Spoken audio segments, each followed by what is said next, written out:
Digital India ইনিশিয়েটিভের CSC 2.0 স্কিমের অধীনে নির্বাচিত সিএলএফ ভিও সদস্যদের কাছে বৃহস্পতিবার মোবাইল কমন সার্ভিস ভ্যান হস্তান্তর করা হয়। এদিন পশ্চিম ত্রিপুরা জেলা শাসক অভিষেক অনুষ্ঠানের মাধ্যমে সিএলএফ ও ভিও সদস্যদের হাতে মোবাইল কমন সার্ভিস সেন্টার ভ্যানগুলো তুলে দেওয়া হয়।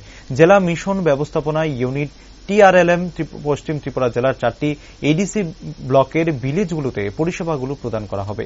সিএলএসসির মাধ্যমে বিভিন্ন আবেদন ঘরে বসে করতে পারবে, যার জন্য অফিসে যাওয়ার দরকার পড়বে না। আপাতত 4টি এডিসি ভিলেজে চালু হল এই পরিষেবা। মূলত মহিলাদের দ্বারা সম্পূর্ণ পরিচালিত এই পরিষেবা প্রত্যন্ত অঞ্চলের মানুষের কাছে পৌঁছে দেওয়া হবে। উপস্থিত ছিলেন পশ্চিম ত্রিপুরার জেলা শাসক দেবপ্রিয় বর্ধন। তাছাড়া উপস্থিত ছিলেন পশ্চিম ত্রিপুরার দায়িত্বপ্রাপ্ত সভাধিপতি হরিদুলাল আচার্য। তারপর আপনার ই শ্রম কার্ড, মেরিজ কার্ড, এই ধরনের আরো অনেক রকম পরিষেবা আছে। সেই পরিষেবাগুলো দেওয়া হবে এখানে। এটার মধ্যে আপনার ল্যাপটপ থাকবে, কম্পিউটার থাকবে, আরো অনেক জিনিস আছে এটার মধ্যে। সপ্তাহে কদিন যাবে ব্লকগুলিতে? এটা যাবে, এটা পরে তারা ঠিক করে নেবে। এটা জাস্ট ফার্স্ট টাইম শুরু হচ্ছে। এই সুন্দর পরিষেবাটা তারা দিচ্ছে যাতে প্রত্যন্ত মানুষের কোনো অসুবিধা না হয়, তাদের যাতে সময়ের সাশ্রয় হয়, তারা যাতে বিভ্রান্ত না হতে হয়, দূর দূরান্তে যাতে না যেতে হয়, সেজন্য এটা দেওয়া হচ্ছে। গাড়িটা ঘুরে ঘুরে এই পরিষেবাটা দেবে প্রত্যন্ত এডিসি ভিলেজে।